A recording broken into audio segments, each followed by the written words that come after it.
we're back! Yeah, that commercial though, very heartwarming. Ang dami mo ma-realize. Di ka pa nakakapag-communicate masyado sa family mo, pero alam mo na you will always be connected with each other. And also, they will always be the first one to help and accept you. Yeah, shout out sa aking pamilya. Wait, nakiki-emotional ako. Punta muna tayo sa next questions, next category. The next category is entitled Leadership. The ninth question is worth 100,000 pesos. Okay, let us have Andrea to read the question. They are people who are intuitive and more visionary. A. Managers. B. Leaders. C. Supervisors. D. Employees. My answer would be letter B, leaders. Are you sure with your answer, Daisy? Yes, John. Final na. Andrea, what is the right answer? For the ninth question, Daisy is correct. Here in the leadership topic, leaders and managers are being differentiated. Managers are rational problem solvers. They also perform other administrative functions. They are concerned with the efficiency of result. And lastly, they obtain their power from above. And on the other hand, leaders are intuitive and more visionary. They are just concerned with result and they obtain their power from below. Yup! Napagtagumpayan ni Daisy ang first question for this category. So now let's proceed to the next question. The next question is worth 150,000 pesos. Here is the question, Daisy. Makinig kang mabuti.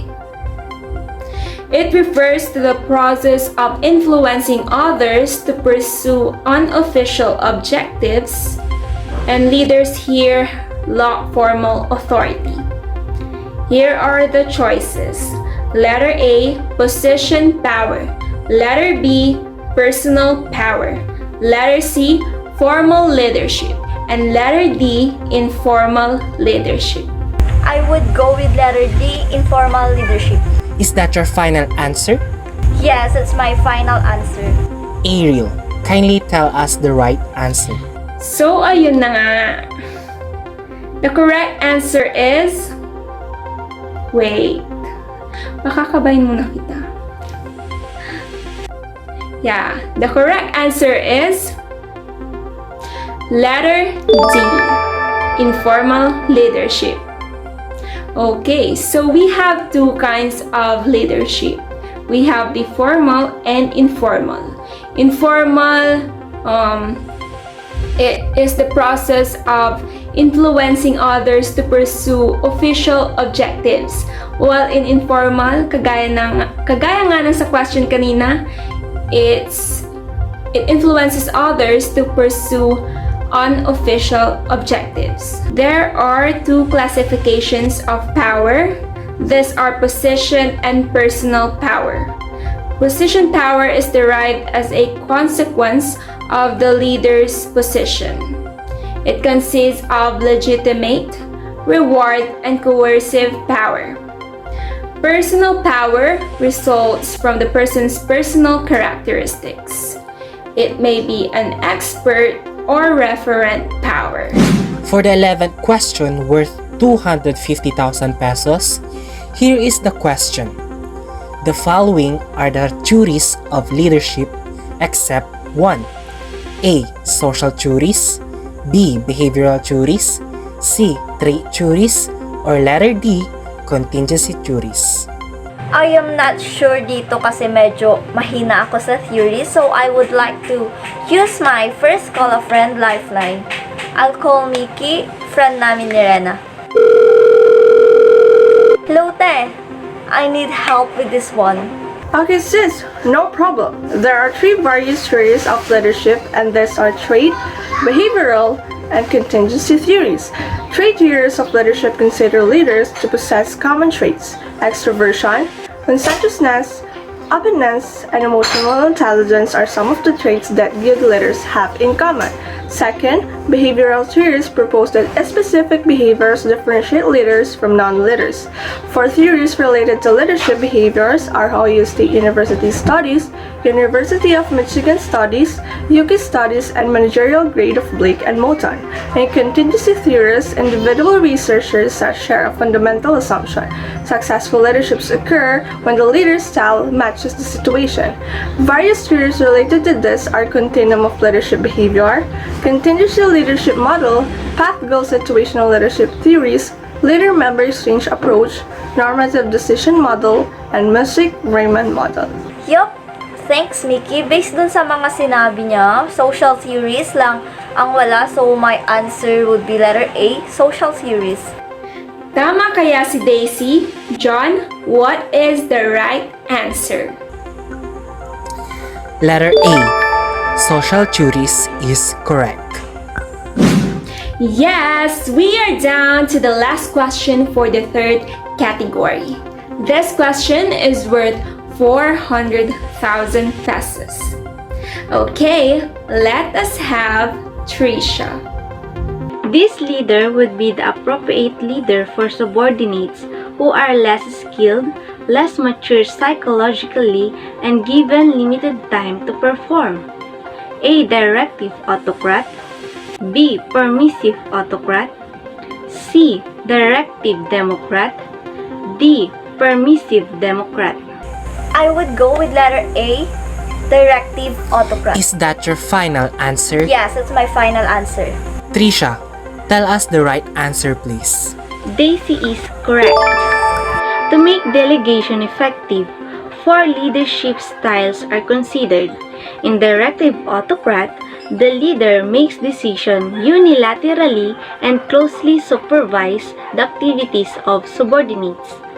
The leader makes decisions unilaterally but allows subordinates a great deal of latitude in execution. In permissive autocrat.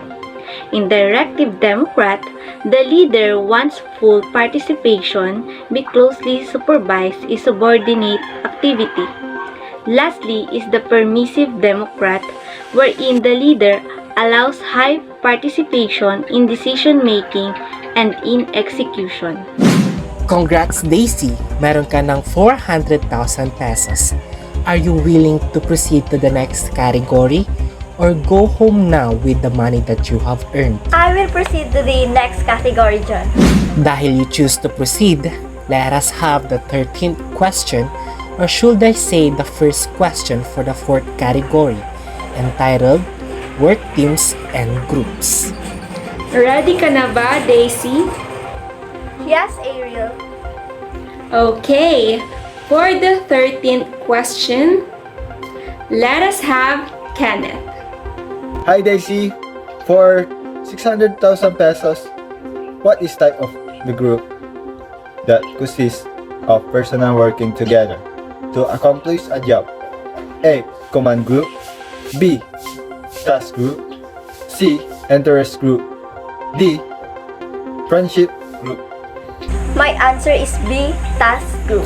Is that your final answer, Daisy? Yes, John. B, task group is my final answer. Kenneth, what is the correct answer? Congratulations Daisy, your answer is correct. There are two classifications of group, formal and informal. Under the formal group is the command group, which is composed of individuals who report directly to a certain manager, and a task group, which is composed of individuals working together for certain tasks. Well, informal group are interest group that were formed because of some special topic interest, and friendship group where members were grouped together by same interest characteristic and factors. For the next question, worth 800,000 pesos, may we call on Maria Laika to read the question. Thanks, Ariel. Here's the question. Which among these choices was not stated as a reason why people form groups? A. Need satisfaction. B. Proximity. C. Affection. Or D. Goals. Medyo na-frustrate ako sa choices. Can I use my second call a friend lifeline? Yes, you may. Hello sis, can you help me? Medyo naguluhan kasi ako sa choices. Can you explain it? Sure sis, diba there are 5 started reasons of why people form group, which is are need satisfaction, in which they believe that in enjoying groups there are needs will be satisfied, like social needs, thought interaction with group member, proximity, in which they work better when they are together or near each other, attraction, when they are attracted with each other because of similarities. This is considered as a positive factor. Goal, when they have desire to achieve a required goal and they are needing help from others. Economics, individual wanted to be obtained economics benefit, which is sometimes a benefit when being a group member. And the answer to that question is letter C, affection. It must be attraction.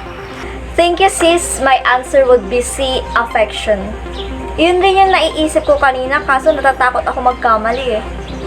Okay lang naman magkamali, pero sure ka na ba sa answer mo? Sure na po, C, affection. Laika, what is the correct answer? C. Affection is the correct answer. You now have 800,000. Daisy, keep it up. Again, congrats, Stacy. Now for 1 million pesos, here is the question. It is the stage where the group emerge as a mature, organized, and well-functioning group that is ready to focus on accomplishment of key goals. Letter A, forming stage. Letter B, storming stage. Letter C, norming stage. And letter D, performing stage. My answer is D, performing stage. Are you sure, Daisy? I believe that there are 5 stages of group development. Forming stage is the first state when members enter into a group. Storming stage is when conflict within the group arises. Norming stage, also known as initial integration stage, when the group really begins to come together and coordinate. Performing stage is when a group emerges into accomplishing key tasks in a mature and organized manner. The adjourning state involves the termination of activities that were mostly applicable to temporary groups. So yes, I am sure with my answer D, performing stage. Daisy, your answer is correct. Congratulations, Daisy! And for the last question in this category, let's have it from Prince. Prince, what is the last question for this category?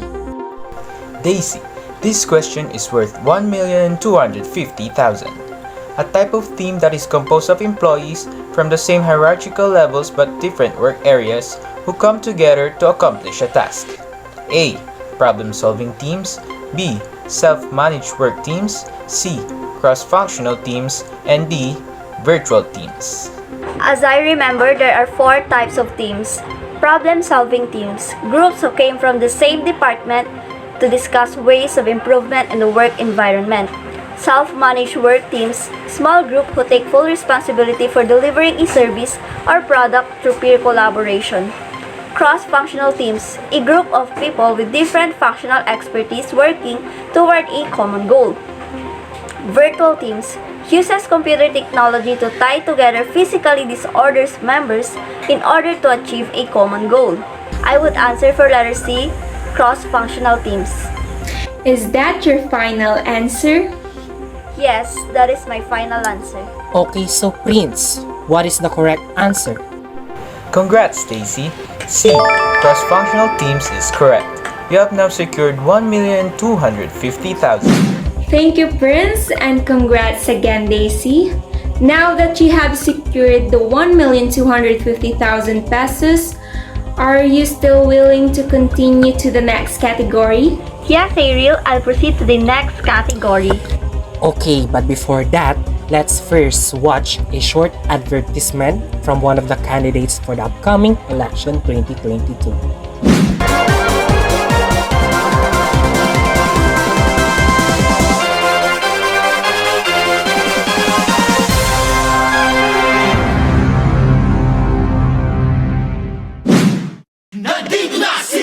Revillame. Bong Revillame po, number 16 sa balon.